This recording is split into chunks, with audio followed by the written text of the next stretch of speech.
fatos e versões. O que vai impactar a sua vida agora no Café com Política. No Café com Política de hoje, a gente recebe aqui nos estúdios da Rádio Super o diretor de Relações Intersindicais do Sindifisco MG, Newton Flávio Silva de Oliveira. O Sindifisco é o Sindicato dos Auditores Fiscais da Receita Estadual de Minas Gerais. O dirigente conversa com a gente agora sobre a reivindicação dos servidores da Fazenda no Estado que pedem a mudança da nomenclatura do cargo de gestor fazendário para agente fiscal da Receita Estadual. Para a gente retomar esse assunto, nós ouvimos primeiro aqui, nós iniciamos esse assunto no Super N Primeiras Notícias no dia 18 de dezembro do ano passado, com uma entrevista com o deputado estadual Fred Costa, que fez uma crítica a essa mudança, que na época alegou que haveria um aumento exponencial de salários de 9 mil para 16 mil reais e que isso geraria um impacto de até 300 milhões de reais nas contas do Estado.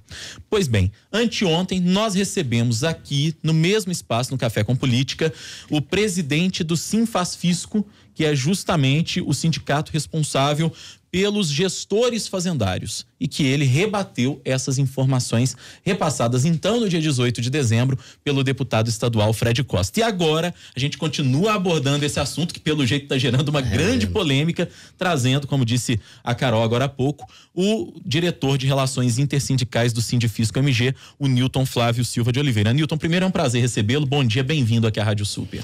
Bom dia, Rodrigo. Bom dia, Carolina. Bom dia, bem-vindo. Bom dia, ouvintes da Super. Bom, pra gente começar, parece que existe aí uma resistência do Sindifisco MG em relação à mudança de nomenclatura do cargo de gestor fazendário. Por que essa resistência? O que é que a gente pode trazer para o ouvinte para elucidar um pouco essa questão? Bom, Rodrigo, primeiro a gente tem que ressaltar que a questão não é meramente uma mudança de nomenclatura.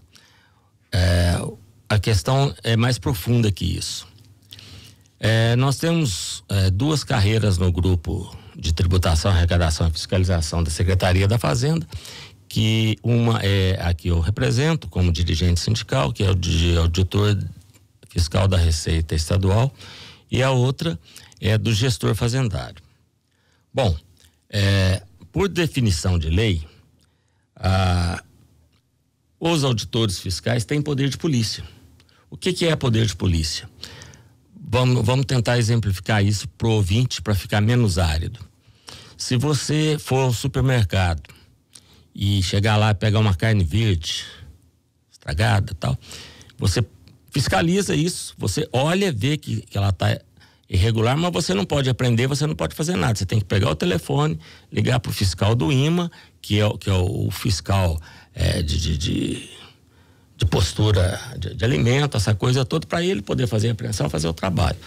Da mesma forma, no que diz respeito aos tributos, se você pegar um calçamento de nota, um superfaturamento, qualquer cidadão, inclusive os gestores fazendários, eles não têm atribuição legal, não têm o chamado poder de polícia. E aí tem que chamar o auditor fiscal para que ele faça o trabalho, né? Porque, por definição, a Lei 15.464, que trata do assunto em Minas, que diz que, em caráter privativo, a constituição mediante lançamento, a fiscalização, todos os procedimentos inerentes a esse trabalho é do auditor fiscal. Então, não é meramente uma nomenclatura. É para evitar que a sociedade se confunda, que haja atos nulos de pleno direito, né? Porque o que acontece? Se alguém fizer um ato que não tem poder de polícia, esse ato é nulo de pleno direito. Pode gerar prejuízos aos cofres públicos e também para o próprio contribuinte, que acessou, demandou uma autoridade, uma pessoa que não tinha autoridade para poder exercer aquele papel. Na opinião de vocês, Newton, então, os gestores fazendários, eles teriam ou estariam querendo entrar na seara de vocês? E pergunto, para que o nosso ouvinte possa entender de maneira mais clara, quais são, você explicava do poder de polícia, né? Que o cargo de vocês, que a categoria de vocês tem. Mas quais são as atribuições de vocês e o que diferencia um cargo do outro, para que fique fácil do ouvinte entender? A Lei 15.464, ela é bem clara. Ela traduz da seguinte forma: é atribuição em caráter privativo. Vou citar alguns. constituir mediante lançamento o crédito tributário, executar procedimentos fiscais inclusivos relativos à apreensão de mercadoria, exercer controle de atividades de contribuintes inscritos e não inscritos, elaborar pareceres de matérias relacionadas à fiscalização. Então, tem sempre umas palavras-chave em toda a legislação, que é o mote da legislação. Então, toda legislação, quando fala da fiscalização, ela remete para o auditor fiscal.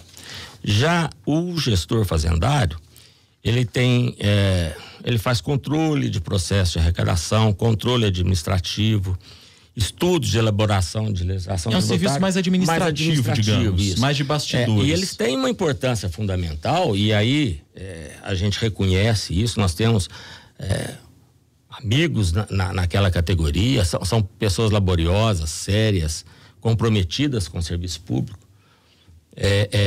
Mas o trabalho deles não é de fazer o lançamento, não é de fazer a fiscalização. Nós tivemos aí agora, no apagar das luzes, um projeto, um decreto do governo Pimentel, dando algumas atribuições junto ao ITCD, aos gestores, que extrapolam a lei, porque a lei diz que eles não têm. Então, para quem conhece interpretação de lei, as hermenêuticas, um decreto não pode contrariar e se sobrepor ao texto da lei. Então, isso daí vai ser questionado e vamos tentar resolver essa situação na forma normal. O que foi falado aqui é que não vai haver aumento com essa mudança de nomenclatura, não vai haver um aumento de despesa para o Estado, né? Que a alteração, na verdade, ela visaria apenas uma valorização da carreira aí do gestor. Isso procede? Olha, final de 2017, eles entraram com uma medida na Assembleia Legislativa para fazer essa mudança. Não conseguiram. Em 2018, pegaram um projeto de lei de uma fundação agropecuária e tentaram encaixar isso de novo. Então, é uma situação que é muito complicada. Ninguém faz isso a troco de nada, né? Quando você faz você tem um objetivo lá na frente, e o objetivo é transformar. Eles podem negar, podem fazer, mas assim, existe um movimento no Brasil como um todo, desse segmento, de tentar virar auditor sem fazer o concurso público. E isso é muito ruim, é muito prejudicial. Por exemplo, vou fazer um paralelo com duas outras carreiras. Se amanhã você ficar doente e precisar fazer uma cirurgia, você quer um médico. Você não vai querer fazer uma cirurgia com um enfermeiro. E as duas carreiras são importantes, mas o enfermeiro não tem o preparo técnico, não tem a habilitação para fazer a cirurgia, né? Então essa é a questão que tem que ser colocada. Você citou, Nilton, a questão do concurso público e o Sinfasfisco alegou aqui pra gente na entrevista dessa semana no Café com Política que não existe no Estado auditor fiscal que seja concursado. Eles afirmam que esse cargo nunca existiu com esse nome, ou seja, que todos os atuais auditores são auditores por uma derivação de nomenclatura, vamos colocar dessa maneira. É verdade? Vocês concordam com essa afirmação que foi feita? Bom, isso é uma incorreção das mais graves que existe, porque o edital da CEPLAG 02/2005, de 30 de março, ele estabeleceu, ele abriu possibilidade de fazer 2 concursos públicos, para auditor fiscal da Receita Estadual com 90 vagas e para gestor fazendário com 360 vagas. A Lei 15.464, ela é de 2005. Então, o que acontece? Anteriormente, nós tínhamos 2 carreiras, a FTE e FTE, a Agente Fiscal de Tributos e Fiscal de Tributos Estaduais. Ambos com a mesma competência de lançamento, com o mesmo poder de polícia. Essas 2 carreiras, aí sim, nomenclatura a nomenclatura mudou para auditor fiscal, mas abriu-se o edital para o concurso. Nós já temos, assim como eles, um único concurso, né? E eles tinham um outro nome, e agora viraram gestor fazendário, mas é a mesma coisa. Então, me desculpe o colega, mas ele foi desatento quando ele passou essa informação para vocês. A questão da remuneração, ela é diferenciada de um cargo para o outro, ou vocês têm remunerações parecidas, têm planos de carreira que são parecidos, evolução da carreira que são parecidas, ou existe uma diferença de um cargo para o outro? As carreiras são distintas, tem planos de carreiras distintos, mas elas têm o mesmo arcabouço. Os salários iniciais, por exemplo? Não, são diferentes por atribuições serem diferentes. O auditor fiscal, ele tem um salário maior do que o agente. O gestor, melhor dizendo. Fazendário. Uhum. Bom, a gente está conversando aqui com o diretor de Relações Intersindicais do Sindifisco MG, que é o Sindicato dos Auditores Fiscais da Receita Estadual de Minas, o Newton Flávio Silva de Oliveira. A gente continua falando a respeito dessa mudança de nomenclatura do cargo de gestor fazendário para agente fiscal da Receita Estadual, que está gerando aí uma polêmica muito grande. A gente, inclusive, quando começou a tocar nesse assunto, não imaginava, fazemos aqui até esse reconhecimento, a gente não imaginava a polêmica que geraria tudo isso. Eu fiz essa pergunta para o pessoal do Sinfasfisco, eu vou fazer a mesma para você também, Newton. Qual a situação hoje dos profissionais, dos auditores fiscais em Minas? Existe um déficit muito grande de auditores fiscais no estado? Há necessidade de novos concursos nesse sentido? E vocês já conversaram com esse novo governo que acabou de assumir, o governo Romeu Zema? Sim, nós temos uma defasagem muito grande.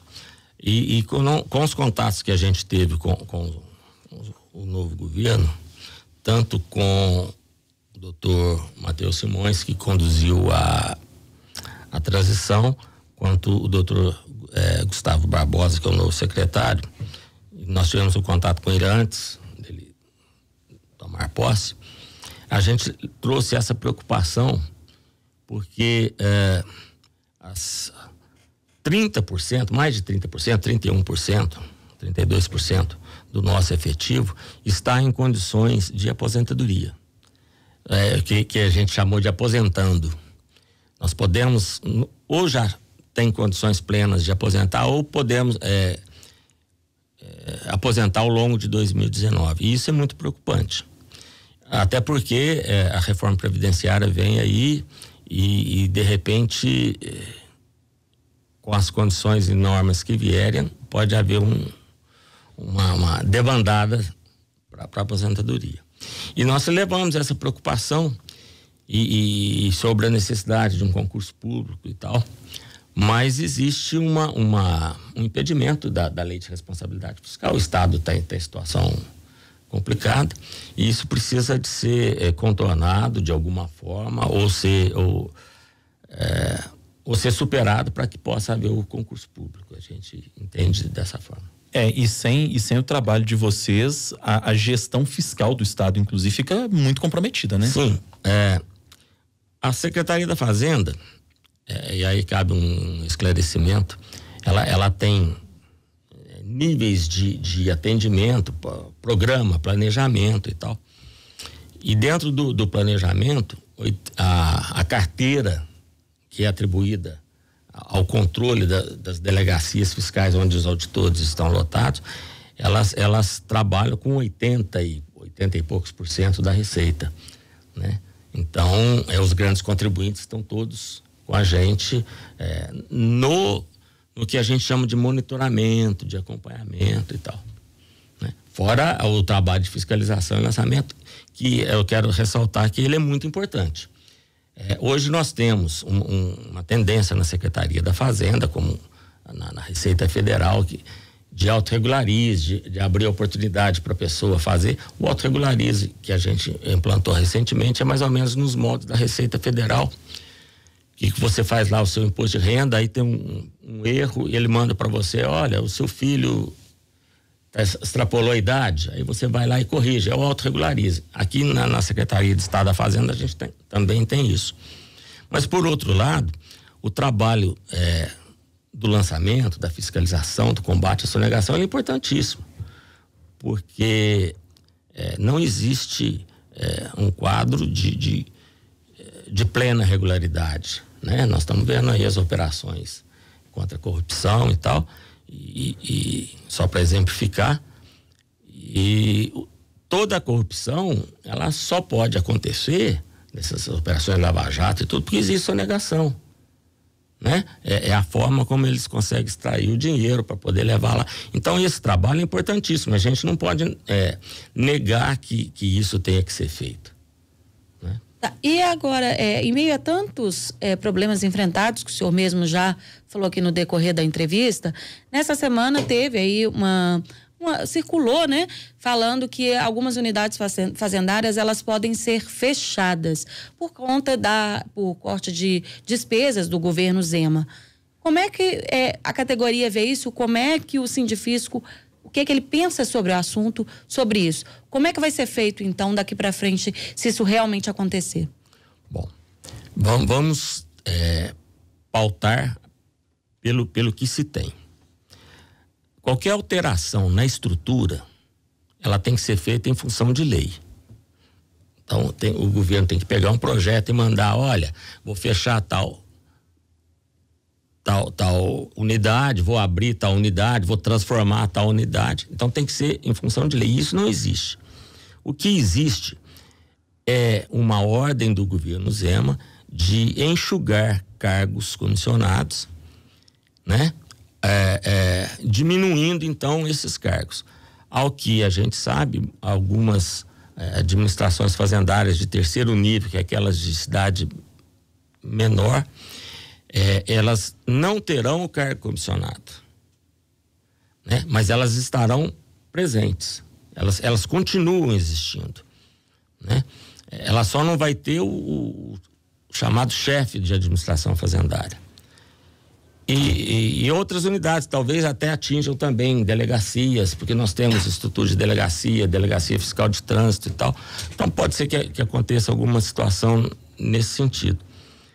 Mas essa é uma determinação de governo. Hoje a gente está vivendo um momento de caos, porque ele exonerou todo mundo, reconduziu uns poucos, né? Os superintendentes, alguma coisa de órgãos centrais, de delegado para baixo, que é a ponta onde a coisa acontece, onde o contribuinte precisa de liberar seu regime especial, de um visto na guia, de ações específicas, que isso é feito pelo colega que exerce a atribuição de delegado fiscal, o cargo de delegado fiscal. Como ele não está, não foi reconduzido, não foi nomeado, essa coisa está aberta, está prejudicando lá o contribuinte, né? Então isso está gerando realmente um caos. Mas essa questão foi uma situação que foi vendida para o governo Zema. Ele também, acredito eu que ele não tem culpa disso, porque foi vendido para ele, não, a gente reconduz por uma ordem de serviço, prorroga e tal, mas isso causa uma insegurança, porque determinados atos, por força de lei, que a nossa atividade é vinculada, eles não podem ser cumpridos. Nilton, a gente está chegando já à reta final da entrevista aqui, mas nós ainda temos 1 minuto e eu queria te fazer uma última pergunta. Eu sei que o Sindifisco tem muitos estudos, levantamentos, enfim, a respeito até da situação fiscal do Estado. Vocês têm uma ideia de quanto o Estado deixa de arrecadar com a sonegação que existe e quanto o Estado poderia arrecadar se vocês tivessem condições mais adequadas de trabalho, efetivo adequado, por exemplo? Existe uma série de estudos técnicos sobre isso, né? A própria Secretaria da Fazenda também os tem, mas isso tudo depende muito mais da vontade política, do direcionamento que se dá ao próprio trabalho, né? Mas eu queria aproveitar, Rodrigo, para me fazer aqui um parênteses no que diz do que começou isso aqui, que foi a fala do deputado Fred Costa. Eu não tenho procuração do Fred Costa, mas eu vou falar como cidadão. Eu admiro muito o deputado, é uma pessoa muito séria. Ele fez um trabalho muito bacana no momento em que a Assembleia Legislativa 50% aproximadamente não voltou. Ele ascendeu à Câmara dos Deputados. E a fala dele, quando ele trouxe aqui tudo, porque tem aqui, a gente tem uma série de documentos, de situações, e ele tem conhecimento disso, por isso que ele fez essa defesa, essa coisa toda. Infelizmente, tem uma verdade que fica, é que uma mentira repetida 1 milhão de vezes continua sendo uma mentira, não vira uma verdade, né? Então, infelizmente, essas tentativas de invasão de atribuição, de competência, elas existem e a gente vai tentar, e vamos tentar, não, vamos resistir sempre em prol da defesa da nossa categoria, da defesa do Estado e da defesa do cidadão. Muito bem, nós recebemos aqui o Nilton Flávio Silva de Oliveira, ele é o diretor de Relações Intersindicais do Sindifisco MG, que é o Sindicato dos Auditores Fiscais da Receita Estadual de Minas. Gostaria de agradecer a sua presença, a sua disponibilidade para poder nos esclarecer esse assunto aí. Muito obrigado, Nilton. Eu agradeço a oportunidade. Obrigada. Bom dia.